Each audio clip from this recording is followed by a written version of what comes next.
bu Quba xalqı Maştağa xalqıdır. Ləhcələrimiz eynidir. Yəni buradan ora köçmələr də çox uzaq deyil. Maştağa xalqıdır. Niyə bunlar köçüblər, ora köçüblər başqa yerə? Mən neçə tarixçilərin əsərlərinə baxmışam. Deyir ki, dəniz kənarı, Xəzər sahili torpaqlarda o qədər insan yaşayırdı ki, bunlar qarışqa kimi qaynaşırdılar. O qədər sıxdı əhalisi. Bilir necə? Ona görə gedirdilər başqa-başqa yerlərdə. Məsələn, qururdular. Örüş çatmırdı, heyvanlar çoxdur. Buradan Abşara, buradan Maştağadan, Maştağa qədim cəmaatına danışırıq. Və bilirsiniz qardaşım necədir? Bir gün görürsən qonşu iləndir. Birdən düşmən olur filan.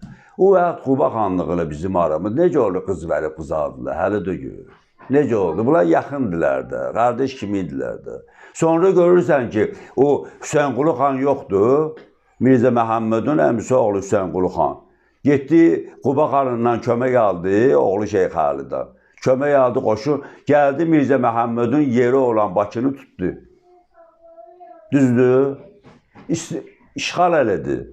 Onun da gördü ki, mən də xanam, mən də yeri sahibi olmaq istəyirəm. Bu cür, yəni düşmənçilik bu cür. Sonra Şeyx Əli xan özü peşman olur. Mirzə Məhəmmədə kömək eləyir. Tarix boyu belə olub. Bir də ki, bu Bakıda, onu da deyim, bu Bakı xanı yoxdur, mən deyirəm, mənim əsasım var. Götürək əsas hələ Abbasqulu Bakıxanovdan. Gülüstan-ı İrəmdə nə yazır?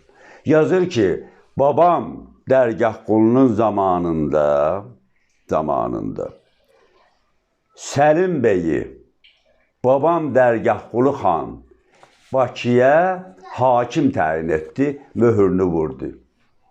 Buyurur ki, həmin sənəd arxivdə var. Abbasqulu yazır. Bakının hakimini Maştağa xanı Dərgahqulu təyin edib, Səlim bəyi. Əgər bu Bakıda xan olsaydı ya, bəy nöş təyin edirdilər. Niyə Maştağa təyin edirdi? Bakı təyin edərdi də Maştağaya. Hələ deyil, qardaşım. Bu məntiqlə bir baxay bu sözüdür. Abbasqulu Bakıxanov da hamımız qəbul edirik. Azərbaycan tarixinin banisidir, hələ deyil. Bu cümləyə bir dənə cümləyə bax ki, gör nə qədər məna var burada. Bunun qəbri adır.